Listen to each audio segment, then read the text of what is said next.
Hello guys, welcome back to my channel. അപ്പോൾ ഞാൻ ഇതിന് തൊട്ട് മുന്നിട്ട വീഡിയോ, അതായത് നീറ്റ് 2026 കംപ്ലീറ്റ് ആയിട്ടുള്ള ഒരു പ്ലാനും സ്ട്രാറ്റജി ഞാൻ ഡീറ്റെയിൽ ആയിട്ട് അതിൽ വൃത്തിക്ക് പറഞ്ഞിരുന്നു.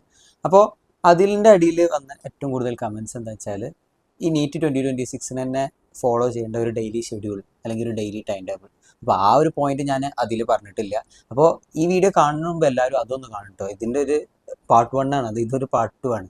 അതും ഇതും കൂടെ കണ്ടാലേ മൊത്തത്തിലൊരു ഫുള്ളൊരു ഐഡിയ നിങ്ങൾക്ക് കിട്ടുള്ളൂ. അപ്പോൾ അത് കണ്ട ശേഷം, അത് കാണാത്തവരാണെങ്കിൽ അത് കണ്ട ശേഷം ഇത് കാണുക. അപ്പോൾ ഈ വീഡിയോയിൽ എന്ന് പറഞ്ഞാൽ നിങ്ങളിപ്പോൾ ഒരു ഡേ എങ്ങനെ പ്ലാൻ ചെയ്യാം നീറ്റ് 2026. ഇപ്പോൾ ഏർലി നൈറ്റ് ആയാലും ലേറ്റ് നൈറ്റ് ആയാലും എങ്ങനെയാണ് കറക്റ്റായിട്ട് ഒരു ഡേ ഷെഡ്യൂൾ ചെയ്യാമെന്ന് പറയുന്നത്. ഫസ്റ്റ് തന്നെ ഞാൻ എൻ്റെ ഷെഡ്യൂൾ പറഞ്ഞു തുടങ്ങാം. ഞാൻ ഈ നീറ്റ് പ്രിപ്പയർ ചെയ്ത ടൈമിൽ എങ്ങനെയായിരുന്നു എൻ്റെ ഒരു ഡേ എന്നുള്ളത് ആദ്യം പറഞ്ഞിട്ട് ഞാൻ പിന്നെ നിങ്ങൾക്ക് അപ്പം അതിൽ നിന്ന് എന്തൊക്കെ ടേക്ക് അവേ പോയിന്റ്സ് ഉണ്ട്, അത് ഏതൊക്കെ രീതിയിൽ കസ്റ്റമൈസ് ചെയ്തിട്ട് നിങ്ങൾക്ക് അപ്ലൈ ചെയ്യാന്നുള്ളതും ഞാൻ പറയുന്നുണ്ട്. അപ്പോൾ നല്ല ഡീറ്റെയിൽ ആയിട്ട് തന്നെ പറയുന്നുണ്ട്. അപ്പോൾ ഇനി നമുക്ക് നേരെ വീഡിയോയിലിട്ട് പോകാം. അപ്പോൾ ഫസ്റ്റ് തന്നെ ഞാൻ എൻ്റെ ടൈം ടേബിൾ പറഞ്ഞ് തുടങ്ങാം. അപ്പോൾ ഇത് പറയുന്ന മുമ്പ് എനിക്ക് ഏറ്റവും ഇമ്പോർട്ടൻ്റ് ആയിട്ട് ഒരു കാര്യം പറയാനുണ്ട്.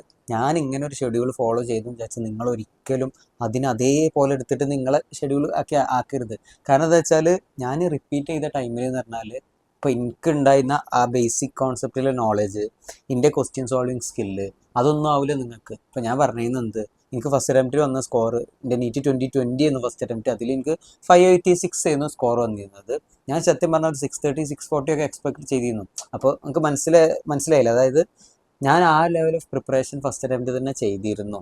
അതുകൊണ്ട് തന്നെ എന്താണ് റിപ്പീറ്റ് ചെയ്യുന്ന ടൈമിൽ ഞാൻ എന്താ പറയുക, ഈ ടോപ്പേഴ്സൊക്കെ പറയുന്ന പോലെ 14 മണിക്കൂർ 15 മണിക്കൂർ ഒക്കെ പറഞ്ഞ് പഠിക്കില്ല. ആ ഒരു ലെവൽ ഓഫ് പഠിത്തം ഞാൻ പഠിച്ചിട്ടില്ല. ബട്ട് നിങ്ങളിപ്പോൾ എന്താണ് ഫസ്റ്റ് അറ്റംപ്റ്റിൽ അങ്ങനെ പ്രോപ്പറായിട്ട് പഠിച്ചിട്ടൊന്നുമില്ല. നിങ്ങൾക്ക് കുറേ ബേസിക്സ് ക്ലിയർ ചെയ്യാണ്ട്, നിങ്ങളെ ക്വസ്റ്റ്യൻ സോൾവിങ് സ്കിൽ അല്ലെങ്കിൽ പേപ്പർ അറ്റംപ്റ്റിംഗ് സ്ട്രാറ്റജി ഒക്കെ പ്രോപ്പറാക്കിയിട്ട് കുറേ അങ്ങനെ ഒരു പ്രോഗ്രസ് ചെയ്യാണ്ട് എന്നുണ്ടെങ്കിൽ നിങ്ങൾ ഈ ഒരു ലെവൽ ഓഫ് പഠിത്തം തന്നെ പഠിക്കണം. ഒരു 14 മണിക്കൂർ 15 മണിക്കൂറൊക്കെ പഠിക്കണം. അപ്പോൾ എൻ്റെ ഷെഡ്യൂളിനെ കുറിച്ച് പറയുകയാണെങ്കിൽ ഞാൻ ഡീറ്റെയിൽ ആയിട്ടുള്ളൊരു വീഡിയോ, എൻ്റെ ഷെഡ്യൂളിൻ്റെ വീഡിയോ ഞാൻ ഈ ചാനലിൽ അപ്ലോഡ് ആക്കിയിട്ടുണ്ട്. അപ്പോൾ നിങ്ങൾ കുറച്ചുകൂടി താഴത്തേക്ക് പോയി കഴിഞ്ഞാൽ നിങ്ങൾക്ക് കാണാം. അപ്പോൾ എൻ്റെ ഷെഡ്യൂൾ എങ്ങനെ തുടങ്ങി വെച്ചാൽ ഞാൻ ഉച്ചക്കായിരുന്നു എണീച്ചിരുന്നത്. ഒരു 12:30 1:30 ആ ഒരു ടൈം റേഞ്ചിലായിരുന്നു ഞാൻ എണീച്ചിരുന്നത്. ഉറങ്ങാൻ ഏകദേശം ഞാൻ ഒരു 5 മണി 5:30 ആയിരുന്നു. അതായത് ചുരുക്കി പറയുകയാണെങ്കിൽ സുബഹി നിസ്കരിച്ച് ഉറങ്ങും, എന്നിട്ട് ളുഹർ നിസ്കരിക്കാൻ വേണ്ടി എണീക്കും. അങ്ങനെ ആയിരുന്നു. ഒരു 7-8 മണിക്കൂർ ഒരു 5:30ക്ക് തുടങ്ങിയിട്ടുള്ള ഒരു ഉറക്കമായിരുന്നു എൻ്റെ ഒരു സ്ലീപ്പ് ഷെഡ്യൂൾ. അത് കഴിഞ്ഞിട്ട് എണീച്ച ഉടനെ തന്നെ ഞാൻ 2 മണിക്കൂർ നേരെ ബയോളജിക്ക് കൊടുക്കും. അപ്പോൾ ഈ ബയോളജിൻ്റെ സെഷൻ കഴിഞ്ഞാൽ ഞാൻ ഇരുന്നിരുന്നത് ഒന്നെങ്കിൽ ആ ഫിസിക്സിന് ഇരിക്കും. കാരണം എന്താ വെച്ചാൽ ഈ ബയോളജി പറഞ്ഞാൽ നമ്മൾ ഈ തിയറി ഓറിയൻറ്റഡ് സബ്ജക്റ്റ് ആണല്ലോ. അപ്പോൾ ആ ഒരു ലെവൽ ഓഫ് പഠിത്തം പഠിച്ചിട്ട് നമ്മളെന്ത് ചെയ്യും, ബ്രെയിനിനെ പെട്ടെന്ന് ഫിസിക്സ് ആണ് കൊടുക്കും. ഫിസിക്സ് കൊടുത്തു കഴിഞ്ഞാൽ നമുക്ക് കുറച്ചും കൂടി ഒരു ടെക്നിക്കൽ ഒരു അപ്ലിക്കേഷൻ ലെവൽ സാധനം. അപ്പോൾ ഒരിക്കലും ഒരു ബോറടിക്കാതെ പഠിക്കാം. വെറും തിയറി മാത്രം പഠിച്ചു കഴിഞ്ഞാൽ എന്താ ബോറടിക്കില്ല. അതുകൊണ്ട് തന്നെ ഞാൻ എന്താക്കും, ബയോളജി പഠിച്ചു കഴിഞ്ഞാൽ ഞാൻ അധികം ഫിസിക്സാണ് പഠിച്ചിരുന്നെങ്കിൽ. അല്ലെങ്കിൽ ഞാൻ ചിലപ്പോൾ ഫിസിക്സ് പഠിക്കാൻ മൂടില്ലെങ്കിൽ ഞാൻ എന്ത് ചെയ്യും, ആ ടൈമിൽ ഞാൻ ലെക്ചർ കാണാൻ വേണ്ടി ഇരിക്കും. അപ്പോൾ ചുരുക്കി പറഞ്ഞാൽ ഞാൻ 2 മണിക്കൂറിന് 3 സെഷൻ വെച്ചായിരുന്നു. ഇതൊക്കെ ഞാൻ എൻ്റെ പഴയ വീഡിയോയിൽ ഞാൻ നല്ല ഡീറ്റെയിൽ ആയിട്ട് പറയുന്നുണ്ട്. അതാണ് ഞാൻ പെട്ടെന്ന് പറഞ്ഞതാണ്. 2 മണിക്കൂറിന് 3 സെഷനായിരുന്നു ഇരുന്നത്, ബയോളജിക്ക്, ഫിസിക്സിന്, കെമിസ്ട്രിക്ക്. പിന്നെ ഞാൻ എന്ത് ചെയ്യും വെച്ചാൽ ഒരു 4 മണിക്കൂർ, ഇതല്ലാതെ ഒരു 4 മണിക്കൂറൊക്കെ എന്ത് ചെയ്യും, അന്ന് എൻ്റെ ലെക്ചർ കേൾക്കാൻ വേണ്ടി ഞാൻ എന്ത് ചെയ്യും യൂസ് ചെയ്തിരുന്നു. അപ്പോൾ ചുരുക്കി പറയുകയാണെങ്കിൽ ഒരു 6+4 ഒരു 10 മണിക്കൂറൊക്കെ ആയിരുന്നു ഒരു ആവറേജ് എടുത്തൊക്കെ ഏറ്റവും എൻ്റെ ഒരു ഡേയിൽ ഞാൻ പഠിച്ചിരുന്നത്. ഇതുകൊണ്ടാണ് ഞാൻ ആദ്യം ആ പോയിന്റ് ഇങ്ങനെ റിപ്പീറ്റ് അടിച്ച് പറഞ്ഞത്. ഞാൻ 10 മണിക്കൂറൊക്കെ ഒരു റേഞ്ചിൽ പഠിച്ചു എന്ന് വിചാരിച്ച് നിങ്ങളും ആ ഒരു റേഞ്ചിൽ മാത്രം ഒതുക്കരുത്. എൻ്റെ ബേസിക്സും എൻ്റെ ക്വസ്റ്റ്യൻ സോൾവിങ് സ്കില്ലും ഒക്കെ അത്ര സ്ട്രോങ് ആയിരുന്നു. അതുകൊണ്ടാണ് നിങ്ങൾ എന്ത് ചെയ്യണം, നിങ്ങൾ ഇതൊക്കെ വീക്കാണെങ്കിൽ ഈ 10 എന്നുള്ളത് നിങ്ങൾ 14, 15, 16 മണിക്കൂറൊക്കെ പഠിക്കേണ്ടി വരും. ഇനി ഞാൻ നിങ്ങൾക്കുള്ളത് പറഞ്ഞുതരാം. അതായത് ഇപ്പോൾ നിങ്ങളൊരു ആവറേജ് സ്റ്റുഡൻ്റ് ആണ്, അതായത് അത്ര പ്രോപ്പറായിട്ട് പ്രിപ്പയർ ചെയ്തിട്ടില്ല. ചുരുക്കി പറഞ്ഞാൽ എൻ്റെ ഒരു +1 ഞാൻ ക്ലാസ് 11th ഒക്കെ ടൈമിലൊക്കെ ഞാനൊരു ആവറേജ് ചെയ്യുന്നു. പിന്നെ ഇങ്ങനെ ബിൽഡ് ചെയ്ത് വന്നതാണ്. അപ്പോൾ ആ ഒരു ടൈമിലൊക്കെ ഉള്ള ഒരു ലെവൽ ഓഫ് സ്റ്റുഡൻ്റ് ആണെങ്കിൽ നിങ്ങൾ ഏത് ലെവൽ ഓഫ് ടൈം ടേബിളാണ് ഫോളോ ചെയ്യേണ്ടത് ഞാൻ പറഞ്ഞുതരാം. വീഡിയോ കണ്ടിന്യൂ ചെയ്യുന്ന മുമ്പ് ഏതൊരു കോമ്പറ്റേറ്റീവ് എക്സാമിനും പ്രീവിയസ് ഇയർ ക്വസ്റ്റ്യൻസിൻ്റെ ഇമ്പോർട്ടൻസ് നിങ്ങൾക്ക് അറിയാലോ. കാരണം പ്രീവിയസ് ഇയർ ക്വസ്റ്റ്യൻസ് സോൾവ് ചെയ്യുമ്പോഴാണ് നമുക്ക് കറക്റ്റായിട്ട് ആ ക്വസ്റ്റ്യൻസിൻ്റെ പാറ്റേൺ അല്ലെങ്കിൽ ആ പേപ്പറിൻ്റെ പാറ്റേൺ എത്ര ഡെപ്ത് ആയിട്ട് നമ്മൾ ആ ടോപ്പിക് പഠിക്കണം എന്നുള്ളതൊക്കെ മനസ്സിലാവുക. അതുകൊണ്ട് തന്നെ ഈ പ്രീവിയസ് ഇയർ ക്വസ്റ്റ്യൻസ് സോൾവ് ചെയ്യൽ എത്ര ഇമ്പോർട്ടൻ്റ് നിങ്ങൾക്ക് മനസ്സിലായിട്ടുണ്ടാവില്ല. അപ്പോൾ ഇനി പ്രീവിയസ് ഇയർ ക്വസ്റ്റ്യൻസ് സോൾവ് ചെയ്യാൻ വേണ്ടി നിങ്ങൾക്ക് ഒരു ബെസ്റ്റ് മെറ്റീരിയലാണ് എന്ത് ദിശ പബ്ലിക്കേഷൻ്റെ errorless 38 years NEET chapter wise and topic wise PYQ book. ഇത് വെച്ചിട്ട് നിങ്ങൾക്ക് നല്ല സ്മാർട്ടായിട്ട് നിങ്ങളെ നീറ്റ് പ്രിപ്പറേഷൻ കൊണ്ടുപോകാം. കാരണം എന്ന് വെച്ചാൽ ഇതിൽ കുറേ അടിപൊളി ഫീച്ചേഴ്സ് ഉണ്ട്. അപ്പോൾ ഫീച്ചേഴ്സ് എന്തൊക്കെയാണെന്ന് വെച്ചാൽ ഫസ്റ്റ് നമുക്ക് നോക്കിക്കഴിഞ്ഞാൽ ഏതൊരു ചാപ്റ്ററിൻ്റെ ഏതൊരു ക്വസ്റ്റ്യൻ എടുത്തു കഴിഞ്ഞാലും നമുക്ക് എന്ത് ചെയ്യും, ഇങ്ങനെ ബോക്സസ് കാണും, ഗ്രേ ബോക്സസ്. അത് എന്താണെന്ന് വെച്ചാൽ ഇതിൻ്റെ ലാസ്റ്റ് പേജിൽ ഇവിടെ എന്ത് ചെയ്യും, സ്റ്റിക്കേഴ്സ് കൊടുത്തിട്ടുണ്ടാവും. അപ്പോൾ നമ്മളിപ്പോൾ ആ ക്വസ്റ്റ്യൻ ചെയ്ത് കഴിഞ്ഞാൽ നമുക്ക് എന്ത് ചെയ്യാം, ഓരോ സ്റ്റിക്കർ എടുത്ത് ഒട്ടിച്ചിട്ട് എന്ത് ചെയ്യും, നമുക്ക് മനസ്സിലാക്കുന്നത് ഈസി ആണോ, ആവറേജ് ആണോ, ഡിഫിക്കൽട്ട് ആണോ എന്നുള്ള ലെവലിൽ മനസ്സിലാക്കിയ ശേഷം ഒട്ടിക്കുക. അപ്പോൾ നമുക്ക് എന്താ വെച്ചാൽ റിവിഷൻ്റെ ടൈമിൽ എന്താവും, ഇപ്പോൾ നമ്മൾ ഡിഫിക്കൽട്ട് ക്വസ്റ്റ്യൻസ് എന്നുള്ളത് കാണുമ്പോൾ ആ ഒരു ക്വസ്റ്റ്യനിൽ നമുക്ക് എന്ത് ചെയ്യാം, കൂടുതൽ ടൈം ഇൻവെസ്റ്റ് ചെയ്തിട്ട് അതിന് നമുക്ക് റിവിഷനിൽ കൂടുതൽ ഫോക്കസ് ചെയ്യാം. ഈ കോഡിങ് ആൻഡ് സ്റ്റിക്കർ സിസ്റ്റം നമുക്ക് ഇതിലെ എല്ലാ ചാപ്റ്റേഴ്സിൻ്റെ മുന്നിലും കാണാം. അപ്പോൾ നമുക്ക് കറക്റ്റായിട്ട് നമ്മൾ റിവിഷനും കാര്യങ്ങളൊക്കെ നമുക്ക് ഇതുകൊണ്ട് സ്ട്രോങ് ആക്കാം. പിന്നെ അടുത്തൊരു അടിപൊളി ഫീച്ചറാണ് ട്രെൻഡ് അനാലിസിസ്. എല്ലാ ചാപ്റ്ററിൻ്റെ മുന്നേ എന്താ ഒരു ട്രെൻഡ് അനാലിസിസ് ഉണ്ടാവും. അപ്പോൾ നമുക്ക് മനസ്സിലാവും ഏത് ടോപ്പിക്കിൽ നിന്നാണ് കൂടുതൽ റിപ്പീറ്റ് ചെയ്തിട്ട് ക്വസ്റ്റ്യൻസ് ചോദിക്കുന്നത്, പിന്നെ ഏതൊക്കെ ടോപ്പിക് നമുക്ക് സ്കിപ്പ് ചെയ്യാം, പിന്നെ ഏത് ടോപ്പിക്കിൽ നിന്നാണ് ആവറേജ് അല്ലെങ്കിൽ ഡിഫിക്കൽട്ട് അല്ലെങ്കിൽ ഈസി ക്വസ്റ്റ്യൻസ് വരുന്നത് എന്നുള്ള കറക്റ്റായിട്ടുള്ള ഒരു ആ പേപ്പറിൻ്റെ ട്രെൻഡ് നമുക്ക് ഇതിൽ നിന്ന് മനസ്സിലാക്കാം. പിന്നത്തെ ഒരു അടിപൊളി ഫീച്ചർ എന്താണെന്ന് വെച്ചാൽ ഓരോ ക്വസ്റ്റ്യൻസിൻ്റെ അവിടെ നമുക്ക് എന്ത് ചെയ്യും, NCERT പേജ് ലൊക്കേറ്റർ കാണാം. അതായത് ഇപ്പോൾ കണ്ടോ ഈ ഒരു ക്വസ്റ്റ്യൻ കണ്ടോ, NCERTയിലെ പേജ് എവിടെ, ഇപ്പോൾ ഇതിൽ 175. അതായത് കറക്റ്റായിട്ട് നമുക്ക് NCERTയുടെ ലൊക്കേറ്റ്, ഇപ്പോൾ ഒരു ക്വസ്റ്റ്യൻ കിട്ടിയില്ല എന്നുണ്ടെങ്കിൽ ഇപ്പോൾ NCERTയിൽ എവിടെയെന്നുള്ളത് ജസ്റ്റ് ഇങ്ങനെ സെർച്ച് ചെയ്ത് പോകേണ്ട ആവശ്യമില്ല.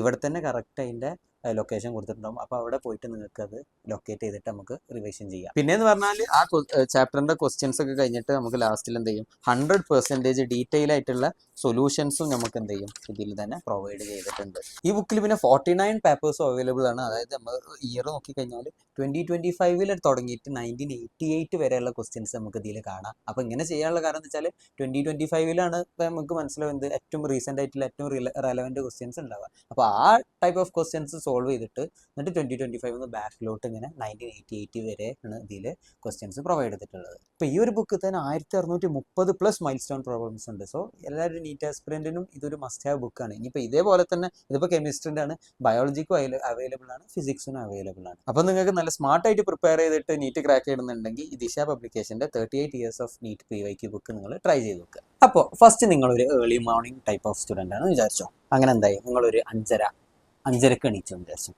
അങ്ങനെ 5:30 എണീച്ച ഒരു സ്റ്റുഡൻ്റ് ആണെങ്കിൽ നിങ്ങൾ ഫസ്റ്റ് ചെയ്യേണ്ടത് വെച്ചാൽ 1/2 മണിക്കൂർ കൊണ്ട് തന്നെ നിങ്ങൾ എന്ത് ചെയ്യുക, നിങ്ങൾ സ്റ്റഡി ടേബിളിൽ ഇരിക്കുക. അപ്പോൾ ഒരു 6 മണിയാകുമ്പോഴേക്കും സ്റ്റഡി ടേബിളിൽ ഇരിക്കുക. ഇനിയിപ്പോൾ അത് കുറക്കാൻ പറ്റി അത്രയും നല്ലത്, 1/2 മണിക്കൂറിൽ കൂടരുത്. 6 മണിക്ക് ഇരുന്ന ശേഷം ഫസ്റ്റ് ഞാൻ എപ്പോഴും സജസ്റ്റ് ചെയ്യുക ബയോളജി വായിക്കാനാണ്. കാരണം അങ്ങനെ തിയററ്റിക്കൽ സാധനം തലയിൽ കയറാൻ ഏറ്റവും നല്ലത് രാവിലത്തെ സമയമാണ്. അപ്പോൾ 6 to 8 എന്നുള്ള സമയം ഉണ്ടല്ലോ, ആ ടൈം നിങ്ങൾ എന്ത് ചെയ്യുക, ബയോളജിയിൽ NCERT വായിക്കുക. അത് കഴിഞ്ഞിട്ട് എന്ത് ചെയ്യുക, ഒരു 15 മിനിറ്റ് അല്ലെങ്കിൽ മാക്സിമം ഒരു 1/2 മണിക്കൂർ, മിനിമം ഒരു 10-15 മിനിറ്റ് ഇതിൻ്റെ അടിയിൽ ഉള്ള ഒരു ബ്രേക്ക് എടുത്ത ശേഷം നിങ്ങൾ നേരെ നിങ്ങളെ ലെക്ചർ കാണാൻ വേണ്ടി ഇരിക്കുക. എന്നിട്ട് 8 മണിക്ക് തുടങ്ങിയിട്ട് നിങ്ങൾ 8 മണിക്ക് തുടങ്ങിയിട്ട് 9, 10, 11, 12, 1 ഈ 5 മണിക്കൂർ നിങ്ങൾ എന്ത് ചെയ്യുക, 8 to 1 എന്നുള്ള ഈ ടൈം ലെക്ചർ കേൾക്കാൻ വേണ്ടി യൂസ് ചെയ്യുക. ഇല്ലെങ്കിൽ ഇനിയിപ്പോൾ കുറച്ചും കൂടെ ഉണ്ടെങ്കിൽ ഒരു 2 വരെ, അതൊരു 6 മണിക്കൂർ, അതായത് 5 to 6 hours. ആദ്യത്തെ ബയോളജി കഴിഞ്ഞിട്ടുള്ള 5 to 6 hours നിങ്ങൾ ലെക്ചർ കേൾക്കാൻ വേണ്ടി യൂസ് ചെയ്യുക. അങ്ങനെ ഇനി ഈ ലെക്ചറൊക്കെ കേട്ട് കഴിഞ്ഞ ശേഷമുള്ള ആ ടൈം ഉണ്ടാവും, അതിന് നിങ്ങളൊരു 45 minutes ഒക്കെ ബ്രേക്ക് എടുത്തോ. കാരണം നിങ്ങൾ ആ ക്ലാസ്സൊക്കെ കേട്ടിട്ട് ഇങ്ങനെ ക്ഷീണിച്ചിരിക്കുക കാര്യം. അപ്പോൾ നിങ്ങൾക്കൊന്ന് ഫ്രഷ് ആവാൻ വേണ്ടി ലഞ്ചൊക്കെ കഴിച്ച് പ്രെയർ ചെയ്യാനുള്ളവർ അങ്ങനെ ചെയ്ത് അങ്ങനെ ഒന്ന് ഫ്രഷ് ആയിട്ട് ഒരു 45 minutes, അതും ഒരു ബ്രേക്ക് റേഞ്ച് പറയുകയാണെങ്കിൽ 30 minutes to 45 minutes കേട്ടോ. അതിൻ്റെ അടിയിൽ 45 minutes കൂടണ്ട. എന്നിട്ട് നിങ്ങൾ എന്ത് ചെയ്യുക, നേരെ നിങ്ങൾ സ്റ്റഡി ടേബിളിൽ തന്നെ വന്നിരുന്നിട്ട് രാവിലെ 2 മണിക്കൂർ ഇതിന് കൊടുത്തു എന്ന് പറഞ്ഞല്ലോ ബയോളജിക്ക്, നിങ്ങൾ എന്ത് ചെയ്യുക, ഒരു 2 to 2.5 മണിക്കൂർ നിങ്ങൾ ഫിസിക്സിന് കൊടുത്തോ. അപ്പോൾ പ്രോപ്പർ ടൈമിങ്ങിൽ പറയുകയാണെങ്കിൽ നിങ്ങൾ 8 to 1 ലെക്ചർ കേട്ട് കഴിഞ്ഞ ശേഷം നിങ്ങളൊരു 1:45 ഒക്കെ ആകുമ്പോഴത്തേന് പഠിക്കായിരുന്നു. 1:45 തുടങ്ങിയിട്ട് നിങ്ങളൊരു 2.5 മണിക്കൂറിന് ഫിസിക്സിൽ ഇരുന്ന് വെച്ചാൽ ഫിസിക്സിന് കുറച്ചും കൂടി ടൈം വേണ്ടി വരും. 2.5 മണിക്കൂർ ഇരുന്നാലും എന്താവും, 2:45, 3:45, 4:15 വരെ, 4:15 വരെ നിങ്ങൾ എന്ത് ചെയ്യുക, ഫിസിക്സിന് വേണ്ടി പഠിക്കുക. എന്നിട്ട് അടുത്ത സെഷൻ ഓഫ് ബ്രേക്ക് എടുക്കുക. അതായത് 15 minutes to 30 minutes ബ്രേക്ക്. ഇപ്പോൾ ഏറ്റവും എക്സ്ട്രീം പോയാൽ 30 minutes അല്ലെങ്കിൽ ഒരു 15 minutes വരെ ഒതുക്കാൻ നോക്കുക. അപ്പോൾ എന്ത് ചെയ്യും, ഒരു 4:30 ആകുമ്പോഴത്തേന് നിങ്ങൾ ഇരുന്ന് കഴിഞ്ഞാൽ 4:30 to 6:30 നിങ്ങൾ എന്ത് ചെയ്യുക, അല്ലെങ്കിൽ ഒരു 7 മണി, 2 അല്ലെങ്കിൽ 2.5 മണിക്കൂറോ നിങ്ങൾ എന്ത് ചെയ്യുക, കെമിസ്ട്രിക്ക് വേണ്ടി ഇരിക്കുക. അങ്ങനെ 7 മണി കൂട്ടി കഴിഞ്ഞാൽ നിങ്ങൾ ഇനി എന്താ ഒരു 30 minutes ബ്രേക്ക് എടുക്കുക. കാരണം നിങ്ങൾ ഓൾറെഡി കുറച്ചൊക്കെ എക്സോസ്റ്റഡ് ആയിട്ടുണ്ടാവും. അപ്പോൾ നിങ്ങൾ ഒരു 7 to 7:30 ബ്രേക്ക് എടുത്ത ശേഷം 7 to 9 മണി എന്നുള്ള, അതായത് ഒരു 1.5 മണിക്കൂർ ഉണ്ടാവില്ല, ആ ടൈമിൽ നിങ്ങൾ എന്ത് ചെയ്യുക വെച്ചാൽ നിങ്ങളെ വീക്ക് സബ്ജക്റ്റ് ഏതാണോ അതിൽ കൊടുക്കുക. അപ്പോൾ എൻ്റെ കേസിൽ പറയുകയാണെങ്കിൽ എനിക്ക് ഇനോർഗാനിക് കെമിസ്ട്രി വീക്ക് ആയിരുന്നു, ബയോളജി വീക്ക് ആയിരുന്നു. അപ്പോൾ ഞാൻ ഇപ്പോൾ ഫിസിക്സ് തന്നെ ഇപ്പോൾ ചില ചാപ്റ്റേഴ്സ് വീക്ക് ചെയ്യുന്നു, ഓർഗാനിക് കെമിസ്ട്രിയിൽ ചില ചാപ്റ്റേഴ്സ് വീക്ക് ചെയ്യുന്നു. അപ്പോൾ എൻ്റെ വീക്ക് ഏതാണെന്നുള്ളത് അപ്പോൾ ഞാൻ എൻ്റെ സ്ട്രാറ്റജി വീഡിയോയിൽ പറയുന്നു. ആദ്യം നമ്മൾ വീക്ക് ടോപ്പിക്സ് മനസ്സിലാക്കണം. ആ ടോപ്പിക്സിനായിട്ടായിരുന്നു ഞാൻ ഈ ഒരു നിങ്ങൾ എന്ത് ചെയ്യുക, ഒരു 1.5 മണിക്കൂർ നിങ്ങൾ കൊടുക്കുക. അങ്ങനെ എന്തായി, ഒരു 9 മണിയായി. പിന്നെ നിങ്ങൾ വേണമെങ്കിൽ ഡിന്നറിന് വേണ്ടിയുള്ള ഒരു ബ്രേക്ക് എടുത്തിട്ട് എന്തായി, ഒരു 9:30 ഇരുന്നിട്ട് ലാസ്റ്റത്തെ ഒരു മണിക്കൂർ 9:30 to 10:30 എന്നുള്ളത് നിങ്ങൾ എന്ത് ചെയ്യുക, അന്ന് എടുത്ത സാധനങ്ങൾ ഫുള്ള് റിവൈസ് ചെയ്യുക. ചിലപ്പോൾ 1 മണിക്കൂർ കൊണ്ട് തീർന്നില്ലെങ്കിൽ എന്ത് ചെയ്യുക, ഒരു അരമണിക്കൂറും കൂടി എക്സ്ട്രാ കൊടുത്തിട്ട് അപ്പോൾ എന്താവും 9:30 to 11 മണി വരെ എന്നുള്ള ടൈമിൽ അന്ന് എടുത്ത ഫുൾ കാര്യങ്ങളൊന്ന് പെട്ടെന്ന് 1.5 മണിക്കൂർ കൊണ്ട് റിവൈസ് ചെയ്യണം. അതായത് ചുരുക്കി പറഞ്ഞാൽ ഒരു സബ്ജക്റ്റിന് അരമണിക്കൂർ ഇൻറ്റു 3 അങ്ങനത്തെ ഒരു ടൈം സ്ലോട്ട് വെച്ചിട്ട് നിങ്ങൾ എന്ത് ചെയ്യുക, അന്ന് എടുത്തതും കൂടി റിവൈസ് ചെയ്തിട്ട് എന്താ ചെയ്യുക, 11 മണിക്ക് നിങ്ങൾ ഉറങ്ങാൻ പോയ ഒരു 11:30 ഒക്കെ ആകുമ്പോഴത്തേന് നിങ്ങൾ ഉറങ്ങും. അപ്പോൾ ഒരു 6 മണിക്കൂർ ഉറങ്ങി നിങ്ങൾ ഒരു 5 മണി 5:30 എണീച്ചിട്ട് ഇങ്ങനെ ഈ ഒരു ഷെഡ്യൂളൊക്കെ നിങ്ങൾ കൺസിസ്റ്റൻ്റ് ആയിട്ട് ഫോളോ ചെയ്ത് കഴിഞ്ഞാൽ ഇന്ന് മുതൽ എന്താണ് മെയ് 2 വരെ നിങ്ങൾ ഈ ഒരു റേഞ്ച് ഓഫ് കൺസിസ്റ്റൻസിയിൽ പോയി കഴിഞ്ഞാൽ പിന്നെ നിങ്ങളെ നീറ്റ് ക്രാക്ക് ചെയ്യുന്നതിൽ സ്റ്റോപ്പ് ചെയ്യാൻ വേറെ ഒരു പവറും ഉണ്ടാവില്ല. അപ്പോൾ ഇതിൻ്റെ ഒരു ഓവർവ്യൂ നമുക്ക് നോക്കട്ടോ. അപ്പോൾ നമുക്ക് സ്ലീപ്പ് വെച്ചെന്നെ തുടങ്ങാം. സ്ലീപ്പ് നമ്മൾ പറഞ്ഞാൽ 6 മണിക്കൂർ ഉറങ്ങാനാണ്. അത് കഴിഞ്ഞിട്ട് ലെക്ചറിന് പറഞ്ഞാൽ ഒരു 5 മണിക്കൂർ അല്ലെങ്കിൽ ഒരു 6 മണിക്കൂർ 5 to 6 hours ആണ് നമ്മൾ ലെക്ചറിന് പറഞ്ഞത്. പിന്നെ ബയോളജിക്കുള്ള ടൈം എന്ന് പറഞ്ഞാൽ എന്താണ്, 2 മണിക്കൂറാണ്. ഫിസിക്സിനും കെമിസ്ട്രിക്കും എന്ത് ചെയ്യുക, 2.5 മണിക്കൂർ. പിന്നെ എന്താണ് നമ്മുടെ വീക്ക് ടോപ്പിക്സിന് ഒരു 1.5 മണിക്കൂറും പിന്നെ നമ്മുടെ അന്ന് എടുത്ത ടോപ്പിക്സ് ഒക്കെ റിവൈസ് ചെയ്യാൻ ഒരു 1.5 മണിക്കൂർ. ഇതാണ് നിങ്ങളൊരു ഡെയിലി ബേസിസിൽ ഫോളോ ചെയ്ത് വരുന്ന ടൈം ടേബിൾ നിങ്ങളൊരു ആവറേജ് സ്റ്റുഡൻ്റ് ആണെങ്കിൽ. ഇനി നൈറ്റ് ഔൾസിനെ കുറിച്ച് പറയുകയാണെങ്കിൽ ഒന്നുമില്ല, ഇതന്നെ ഈ ഒരു ടൈം സ്ലോട്ട് തന്നെ 5, 2, 2:30, 2:30, 1:30 പിന്നെ 6 മണിക്കൂർ സ്ലീപ്പ്. ഇതെന്ത് ചെയ്യുക വെച്ചാൽ ആ ടൈമിങ് അങ്ങോട്ടും ഇങ്ങോട്ടും ഒന്ന് അഡ്ജസ്റ്റ് ചെയ്യുക, വേറെ ഒരു മാറ്റം വരുത്താനില്ല. ഇപ്പോൾ ഇവരോട് ഞാൻ 6 മണിക്ക് സ്റ്റഡി ടേബിളിൽ ഇരിക്കണം എന്ന് പറഞ്ഞു. അപ്പോൾ നിങ്ങളോട് ഞാൻ പറയാം, ഇപ്പോൾ ഈ നൈറ്റ് ഔൾ എന്ന് പറഞ്ഞാൽ പലരും അങ്ങോട്ടും ഇങ്ങോട്ടും മാറും. ഇപ്പോൾ എൻ്റെ ഒരു കേസിലൊക്കെ വെച്ച് നോക്കുകയാണെങ്കിൽ എന്ത് ചെയ്യുക, ഒരു 2 മണിയൊക്കെ ആകുമ്പോഴത്തേന് ഈ 6 മണി എന്നുള്ളത് എന്താ ചെയ്യുക, 2 മണിയാക്കുക. പിന്നെ അതേപോലെ തന്നെ ആ ഒരു ഫ്ലോയിൽ ഇങ്ങനെ വരിക. ആദ്യം എന്ത് ചെയ്യുക, ആദ്യം ബയോളജി, പിന്നെ ലെക്ചർ, പിന്നെ ഫിസിക്സ്, പിന്നെ എന്താണ് നമ്മുടെ കെമിസ്ട്രി, പിന്നെ വീക്ക് ടോപ്പിക്സ്, പിന്നെ നമ്മുടെ റിവിഷൻ. ഈ ഒരു ഫ്ലോയിൽ അങ്ങനെ വന്നാൽ മതി. ഇനി ആകെ ഒരു മാറ്റം വരിക വെച്ചാൽ എക്സാം ഡേയ്സിലാണ്. കാരണം എക്സാം ഡേയ്സിൽ പറഞ്ഞാൽ നിങ്ങളൊരു 3 മണിക്കൂറിൻ്റെ എക്സാമും ഉണ്ടാവും. അപ്പോൾ അതിനൊരു മാക്സിമം പോയ ഒരു 3 മണിക്കൂറിൻ്റെ അനാലിസിസും കൂട്ടിയാൽ ഒരു 6 മണിക്കൂർ അവിടെ തന്നെ പോകും. അപ്പോൾ അന്നത്തെ ഡേയ്സിൽ എന്താ ചെയ്യേണ്ടതെന്ന് വെച്ചാൽ നിങ്ങൾ ആ ലെക്ചർ ഉണ്ടല്ലോ, എക്സാം ഡേയ്സിൽ ലെക്ചർ കേൾക്കണ്ട. നിങ്ങൾ ഫിസിക്സും കെമിസ്ട്രിക്കും ബയോളജിക്കും അലോട്ട് ചെയ്ത ടൈം പിന്നെ വീക്ക് സബ്ജക്ട്സിനും അത് ചെയ്തോ, പിന്നെ ഡെയിലി ബേസിൽ റിവിഷൻ ചെയ്തോ. ആ ലെക്ചർ എന്നുള്ള ടൈം ഉണ്ടല്ലോ, ഞാൻ പറഞ്ഞ 5 to 6 hours, അത് നിങ്ങൾ എന്ത് ചെയ്യുക, ജസ്റ്റ് എക്സാമിന് വേണ്ടിയുള്ള ടൈമിൽ കൊടുക്കുക. ബസ് വേറെ ഒന്നും നിങ്ങൾ എന്ത് ചെയ്യുക ചെയ്യാനില്ല. അപ്പോൾ ഇത്രയൊക്കെയാണ് എനിക്ക് ടൈം ടേബിളിനെ കുറിച്ച് പറയാനുള്ളത്. ഇനി എനിക്ക് ലാസ്റ്റായിട്ട് ഒരു പോയിന്റ് എനിക്ക് ആഡ് ചെയ്യാനുള്ളത് എന്താ വെച്ചാൽ, ഇതിങ്ങനെ പറയാനും ഈ വീഡിയോ കൂടി ഇങ്ങനെ കേൾക്കാനും നല്ല സുഖമാണ്. പക്ഷേ ഇതിങ്ങനെ ഇപ്പം നിങ്ങളിപ്പോൾ ഇന്നാണ് കേൾക്കണമെങ്കിൽ നാളെ മുതൽ ആ മെയ് 2 വരെ ഈ കൺസിസ്റ്റൻ്റ് ആയിട്ട് ഇങ്ങനെ ആ ഡിസിപ്ലിനോട് കൂടെ ഫോളോ ചെയ്യാൻ കഴിയണവർക്കേ നീറ്റ് ക്രാക്ക് ചെയ്യാൻ പറ്റുള്ളൂ. കേൾക്കാൻ നല്ല സുഖമായി. ഓക്കെ 6 മണിക്കൂർ ഉറങ്ങുക, 6 മണിക്കൂർ ലെക്ചറിന്, 6 മണിക്കൂർ നമ്മളെ സബ്ജക്റ്റ് വൈസ്, 1.5 മണിക്കൂർ റിവിഷൻ, ഇതൊക്കെ കേൾക്കാൻ നല്ല സുഖമായി.